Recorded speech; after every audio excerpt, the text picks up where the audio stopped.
மனைவியா இருந்தாலும் சரி, கணவனார மனைவியை கண்ணீர் வடிக்க வைக்கிற, கணவனார கண்ணீர் வடிக்க வைக்கிற, நீங்க அந்த கண்ணீருக்கு பதில் சொல்லியே ஆகணும். ரொம்ப ஜாக்கிரதை. அதனால சிஸ்டர்ஸுக்கும் அப்படிதான் சொல்றேன், உங்க கணவனார நல்லா பார்த்துக்குங்க சிஸ்டர், நல்லா பார்த்துக்குங்க, ரொம்ப நல்லா பார்த்துக்குங்க. உங்க கணவனார அவங்கள டென்ஷன் ஆக்காம பார்த்துக்குங்க, அவங்கள சுகமா பார்த்துக்குங்க, அவங்க ஆரோக்கியத்துல ரொம்ப கவனம் செலுத்துங்க. அவங்கள டென்ஷன் ஆக்கிடாதீங்க. அவங்கள கொஞ்சம் ரிலாக்ஸா கொஞ்சம் புரிய வச்சு ஜெபம் பண்ணி எதுக்கு எடுத்தாலும் அப்படி நீங்க கொண்டு போங்க. ஏன் அப்படின்னா, ஒரு காலகட்டத்துக்கு மேல அவரை ரொம்ப பலவீனமாக்கி அவருடைய உடல் ரீதியா அவர் பாதிக்கப்பட்டு அவர் விழுந்துட்டாருன்னு வச்சுக்கோங்களேன், உங்களுக்கு நிறைய பேருக்கு பின்புலமே ரொம்ப கஷ்டமா இருக்கும்.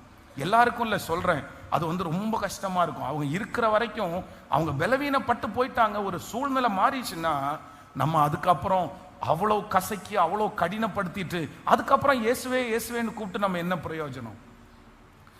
அந்த மாதிரி நடந்துக்கிட்டு எல்லாத்தையும் பண்ணிட்டு எல்லா சூழ்நிலையும் கொண்டு வந்துட்டு அதுக்கப்புறம் இப்போ நான் உங்களை நேசிக்கிறேன் அப்படின்னு சொன்னேன், என்ன எப்படி பிரயோஜனம்? அப்படி கிடையாது.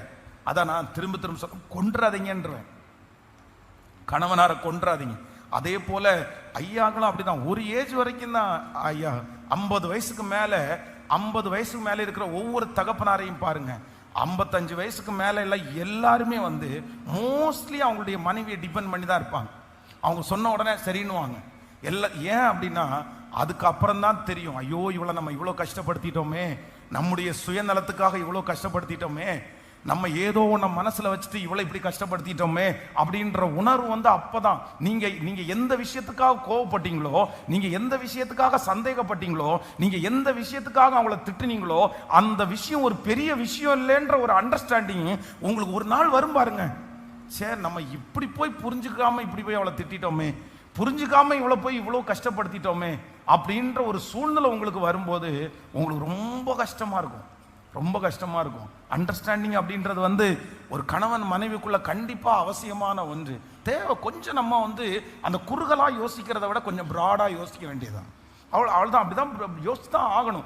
அப்படி யோசிச்சாதான் நீங்க குடும்பத்தை நல்லா கட்ட முடியும். இன்னைக்கு நிறைய குடும்பங்கள்ல வர பிரச்சனைக்கு காரணம் என்ன அப்படின்னா, இந்த குறுகலா யோசிக்கிறது தான், சின்ன மைண்டா யோசிக்கிறது தான், ஒரு பிராட் மைண்ட் இல்லாம அப்படி யோசிக்கிறதா. சரி, ஓகே, அவருக்கு இந்த மிஸ்டேக் இருக்கும், அவ்வளவுதான், ஏப்பா இப்படி பண்றீங்க, அந்த மாதிரி தான். அப்படி நம்ம கொண்டு போய் தான் ரெடி பண்ண முடியும்.